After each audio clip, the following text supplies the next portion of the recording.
வெத்தலை போடுங்க. இல்லை வேணாம். நல்லா சாப்பிட்டதுக்கு அப்புறம் வெத்தலை போட்டா ரொம்ப நல்லதுங்க. இல்லைங்க, எனக்கு பழக்கம் இல்லை. அப்படியா? ஆமா, நீங்க என்ன பண்ணிட்டு இருக்கீங்க? கார்மெண்ட்ஸ் வச்சிருக்கேன். இது நம்ம கோபி தம்பி வச்சிருக்கே அது மாதிரியா? ஆமாம். கரெக்டா பாயிண்ட் பிடிச்சிங்க.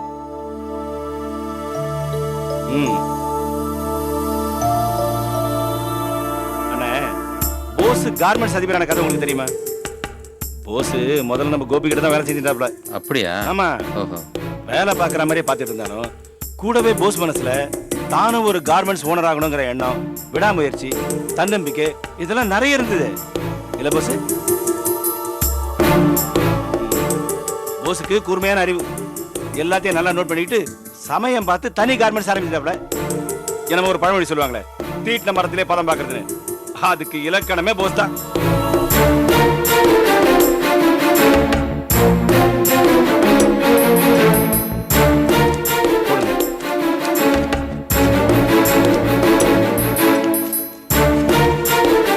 என்னங்க பாக்கு போடுற பழக்கமே இல்லைன்னு சொன்னீங்க, இப்ப போடுறீங்க? எல்லாம் பழகிக்க வேண்டியதானே. ஒருத்தங்கிட்ட தொழில் கத்துக்கிட்டு தனி கடை போட திறமையை வளர்த்துக்கிற வரைக்கும் பாக்கு போட கத்துக்கிறதுல என்ன கஷ்டம்?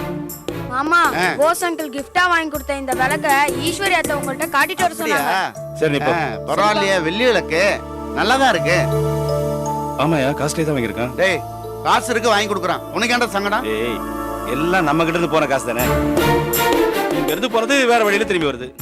வந்தது கொஞ்சம், இன்னும் வர வேண்டியது அதிகம். கரெக்டா சொல்லுடா குமார். இந்த மாதிரி நம்ம காசை வசூல் பண்றதுக்கு நம்ம வீட்டுல அடிக்கடி ஃபங்க்ஷன் நடத்தணும் போல இருக்க.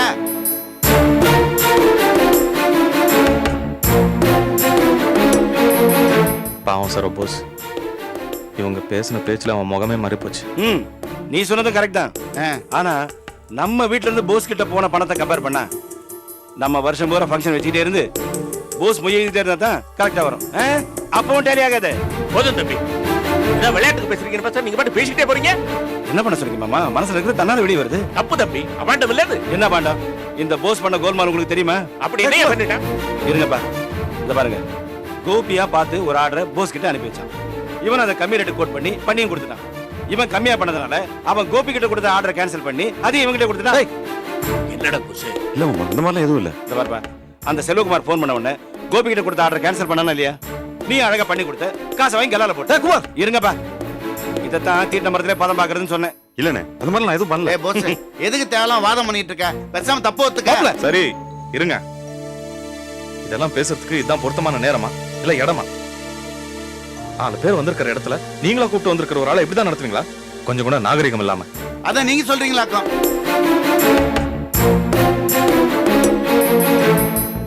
சார் கிளம்பு.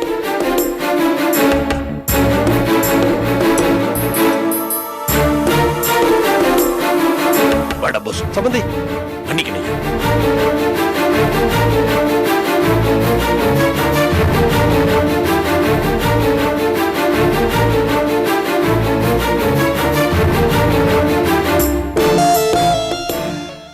லட்சுமணா, ஒரு வழியா எல்லாம் நல்லபடியா நடந்து முடியுது.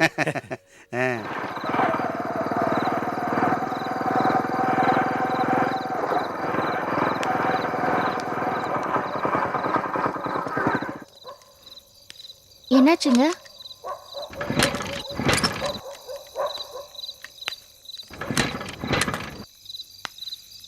பெட்ரோல் தீர்ந்துச்சுன்னு நினைக்கிறேன். அச்சச்சோ. பக்கத்துல ஒரு பெட்ரோல் பங்க் இருக்கு, போட்டு போயிடலாம்.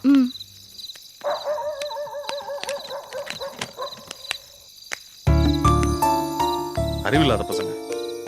ஏன் சார் அந்த வீட்டுல யாருக்கும் மூளை வளர்ச்சியே இல்லையா? நம்ம வீட்டுல ஒரு ஃபங்க்ஷன் நம்ம என்ன நினைப்போம்? வர்றவங்க முகம் கோணாம, எந்த பிரச்சனையும் இல்லாம, எல்லாமே நல்லபடியா நடக்கணும் தானே நம்ம நினைப்போம். ஆனா இவங்க ஏன்டா வந்தோன்னு ஆயிடுச்சு.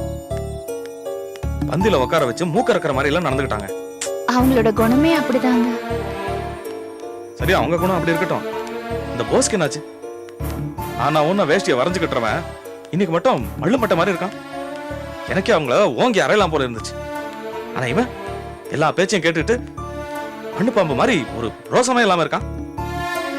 என்னங்க நீங்க கண்ட இடத்துல எல்லாம் அப்படி கோவப்பட முடியுமா? முதல்ல மாமா அப்படி பண்ணும்போது எல்லாரும் அவரை திட்டுவாங்க. ஏன் நான் கூட அவரை திட்டிருக்கேன். மத்த இடங்களை விடு சரோ, இன்னைக்கு அவன் கோவப்பட்டிருக்கணும். அப்பதான் அந்த மடையனுங்களுக்கு பயம் வரும். மாமாவை முறைக்குதான் நீ அந்த வீட்டுக்கு மாமன், அந்த வீட்டுல பொண்ணு எடுத்தவன் அப்படின்னு எல்லாரும் சொல்லுவாங்க. ஆனா நடைமுறையில நீ சிதம்பரத்துக்கு மகன் மாதிரின்னு சொல்லுவாங்க. அதனாலதான் மாமா இதெல்லாம் பொறுத்துட்டு போறாருன்னு நினைக்கிறேன். அப்பா இத்தனை நாளும் எப்படி நிறைய இடங்கள்ல அவமானங்களை சகிச்சுக்கிட்டு போறாரோ அதே மாதிரி மாமாவும் ஆயிட்டாருன்னு நினைக்கிறேன்.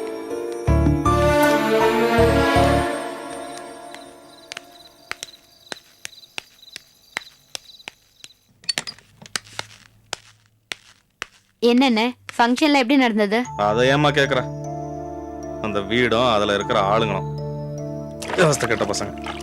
ஏன் என்னாச்சு? என்ன ஆச்சா? வழக்கம் போல கூத்தடிச்சாங்க. சரி அதை விடு. அம்மா எங்க? அம்மா இப்பதான் கோயில்ல இருந்து வந்தாங்க, உள்ள படுத்துட்டு இருக்காங்க. அதுக்குள்ள படுத்துட்டாங்களா? ஆமாண்ணே, வந்ததுல இருந்தே ரொம்ப டயர்டா இருக்குன்னு சொன்னாங்க, அதான் படுத்துட்டு இருக்காங்க.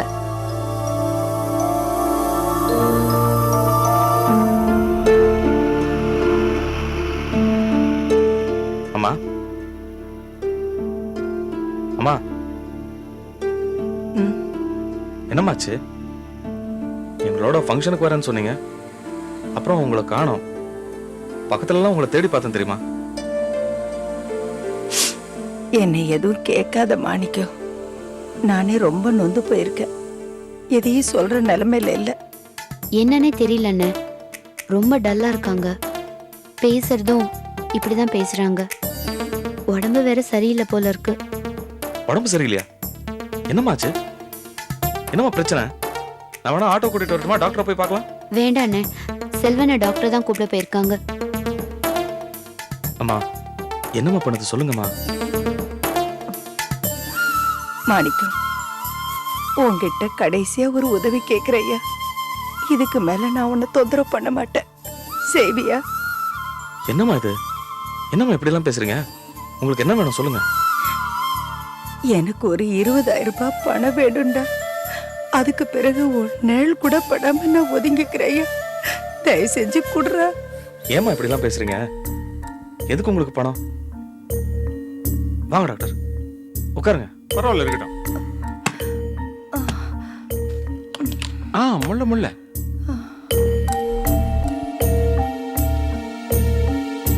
என்னம்மா பண்ணுது உடம்புக்கு?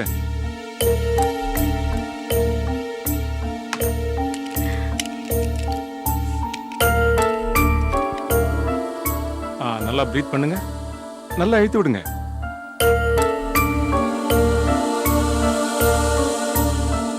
கண்ணை காட்டுங்க.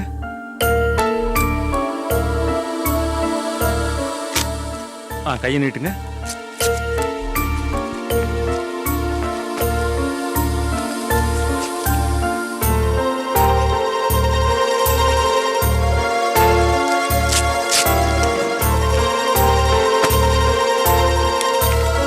ரொம்ப வீக்கா இருக்காங்களே. பிரஷர் வேற ரொம்ப லோவா இருக்கு, அனிமிக்கா இருக்காங்க. என்ன சொல்றீங்க டாக்டர்? இவங்க சாப்பிட்டு எத்தனை நாள் ஆச்சு? என்ன அப்படி முழிக்கிறீங்க? வயசான காலத்துல நேரத்துக்கு நல்ல ஆகாரம் சாப்பிடணும். இவங்க 2-3 நாளா சாப்பிடாம இருக்காங்கன்னு நினைக்கிறேன். அதான் இவ்வளவு வீக்கா இருக்காங்க.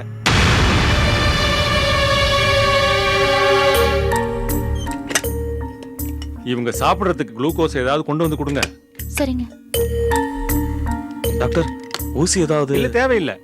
தேவைப்பட்டா நாளைக்கு ட்ரிப்ஸ் ஏத்திக்கலாம். அம்மா, வயசான காலத்துல நல்லா சாப்பிடணும், நல்லா ரெஸ்ட் எடுக்கணும். என்னம்மா? இந்த மாணிக்கம், தொழிலெல்லாம் எப்படி இருக்கு? பரவாயில்ல டாக்டர், போயிட்டு இருக்கு. தொழிலை கவனிக்கிறதோட இல்லாம அம்மாவையும் நல்லா கவனிச்சுங்க. நல்லா சாப்பிடுறாங்களா, நல்லா ரெஸ்ட் எடுக்கிறாங்களா, எல்லாம் கவனமா பாத்துங்க. சரி டாக்டர். அப்ப நான் வரட்டுங்களா?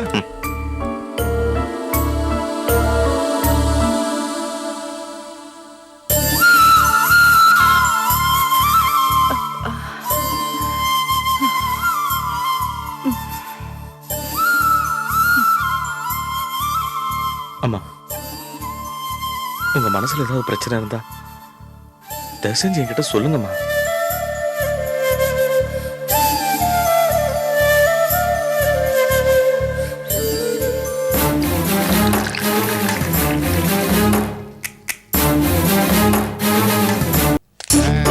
குமாரு, நான் கூட உன்னை என்னமோ சாதாரணமா நினைச்சேன்டா. தாய் மாமா முறைய அசைத்து விட்டிய பட்டுப்படவை மோதிரம் சொல்லி. டேய் லட்சுமணா, ஏன் வெயிட் உனக்கு தெரியாது. என்ன இருந்தாலும் தாய் மாமங்கிற முறையை விட்டு கொடுக்க முடியாதுல்ல. சரியா அட, சொன்ன. என்ன மாப்பிள சும்மா நொறேன்ட்டு. ஆனாலும் மாப்பிள இது மீறின புழுகுனிக்க இருப்பேன். அந்த புழுங்க ஆகாச புழுங்க விட்டாம்பார் ஒரு பொய். இவன் ஊர்ல என்னமோ இவன் பெரிய நாட்டாமா மாதிரியும், இவன் சொன்னா 18 பட்டி வண்டி கட்டிட்டு கிளம்பி வந்துருமாமா இவன் புள்ள விசேஷத்துக்கு. வந்தாங்க இல்ல, வெறும் 8 பேர் வந்தாங்க மாப்பிள. ஆனா 8 பேரும் 18 பட்டிக்கு செஞ்சு சோத்த சும்மா அப்படியே பாத்தி கட்டி சும்மா அப்படியே கலைக்கு உருண்டு அடிச்சாங்க வாரு. சும்மா இவன மாதிரியே திங்கிறாங்க மாப்பிள. நல்ல வேலை நான் சமையல் பண்ணல. நான் சமையல் பண்ணிருந்தேன்னு வச்சுக்க, எல்லாரும் ஒரு வாரம் இங்கேயே தங்கி டேரா போட்டு நல்லா தின்னு தீத்துட்டு நம்மள ரோட்ல விட்டுருவாங்க. கரெக்டா சொன்னோமா. யாரா சுத்த ஓரங்கட்டத்தனமா இருக்கிற? அந்த 8 பேர்ல இருட்டுல பிடிச்ச கொள்ளுக்கட்ட மாதிரி ஜிங்கா பொங்கான 6 பேர் சாப்பிட்டாங்க. அந்த 6 பேர் இவன் சொந்தக்காரன், 2 பேர் தான் ஏன் சொந்தக்காரன். லூசாப்பா நீ. போடா லூசு. வாயில உருண்டப்பா சொன்னா. கோபியா, என்ன தாய் மாமனா இருந்துகிட்டு இவ்வளவு சீக்கிரம் வந்துட்டியே? நாங்கெல்லாம் வெளியூர்ல இருந்து எவ்வளவு சீக்கிரம் வந்திருக்கோம், நீ இங்க இருந்துகிட்டு இவ்வளவு லேட்டா வரலாமா?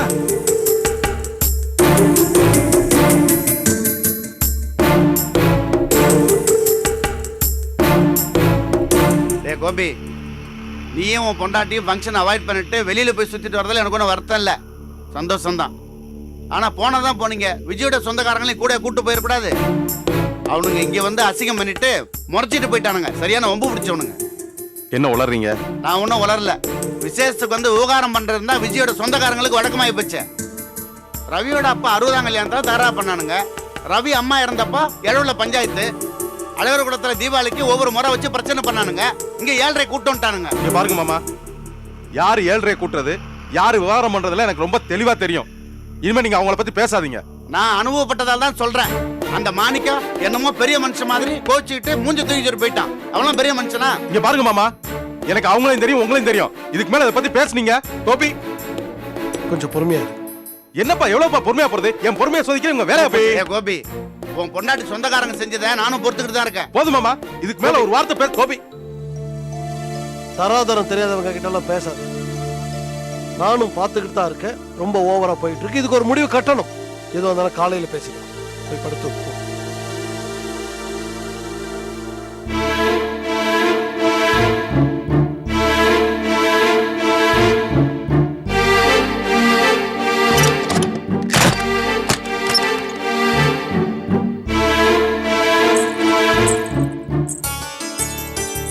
காவியா, நீயா? பிரமாதமா இருக்க மாமா. நீங்க இந்த ட்ரெஸ்ல என்ன பார்க்கணும் தான் மேக்கப்லாம் கலைக்காம உங்களுக்காக காத்துக்கிட்டு இருக்கேன். சூப்பரா இருக்க. எனக்கு என்ன சொல்றது சொல்லு விஜய்.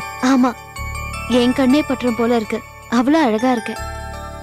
மாமா, நீங்க ஏன் ஃபங்க்ஷன்ல இல்ல? அது தவிர்க்க முடியாத சூழ்நிலை. முக்கியமான வேலை இருந்துச்சு. போய் சொல்லாதீங்க மாமா. அப்பா அம்மா மேல தானே கோவம். அதுக்கு ஏன் மாமா ஏன் ஃபங்க்ஷனுக்கு வரல? அப்படி இல்ல காவியா, தப்புதான்.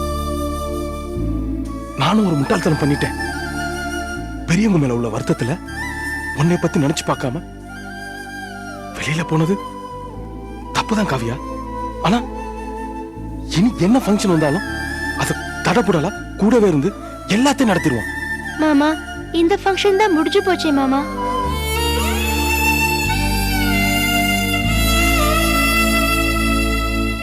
மன்னிச்சுக்க காவியா, ஏதோ முட்டாள்தனமா இப்படி ஒண்ணு நடந்து போச்சு.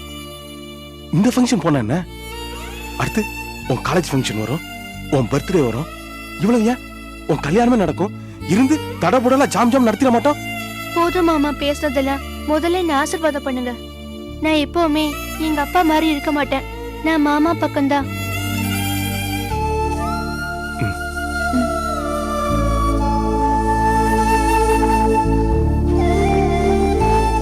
எல்லாருமே வந்திருந்தாங்களா? ஃபங்க்ஷன் நல்லா நடந்துச்சா? என்னங்க என்னங்க அத்தை, நீங்களும் இல்லாம போயிட்டீங்களே. அதான் அவர் சொல்லிட்டாருமா எல்லாத்தையும். இந்த ஃபங்க்ஷன்ல கலந்துக்காதது எங்க தப்புதான். சாரிமா.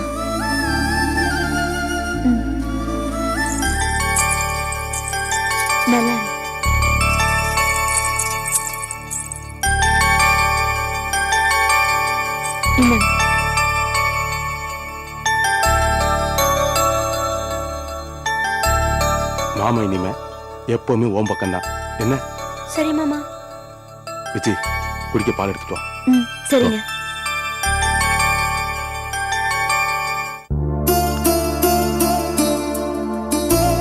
கோபியை நான் ஏமாத்திட்டேன்னு சொல்றாங்க மாமா. அதான் மாமா என்னால் தாங்கிக்க முடியல.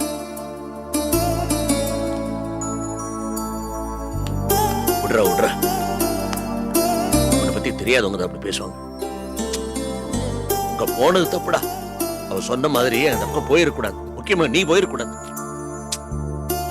போகட்டும் மாமா, விடுங்க. நான் நினைச்சேன்டா, மெனக்கட்டு உன்னை தேடி வந்தாங்களே மரியாதை பண்ணுவாங்க. இது சிங்காரிச்சு மூக்கறுத்த சமாச்சாரமா போயிடுச்சு.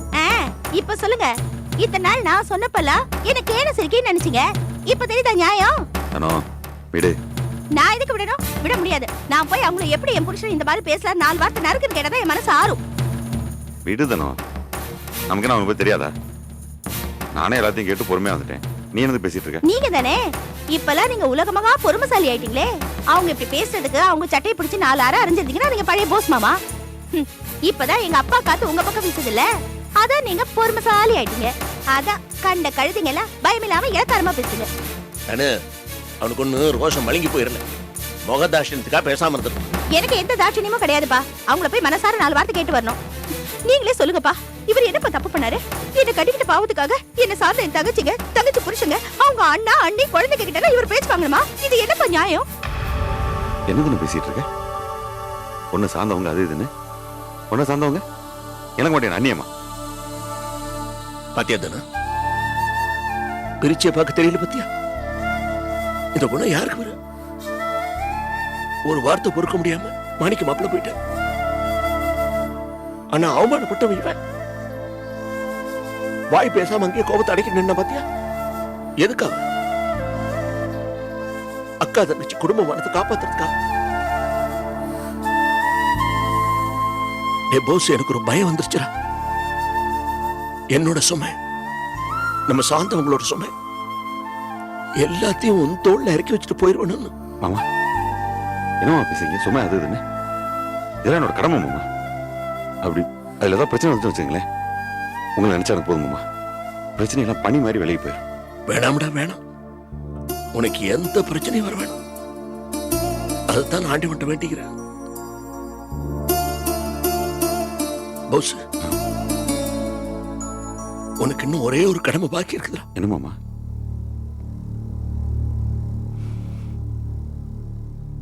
நான் மண்டை போட்டேன்னு உன் கையால கொள்ளி வச்சிருக்கேன்.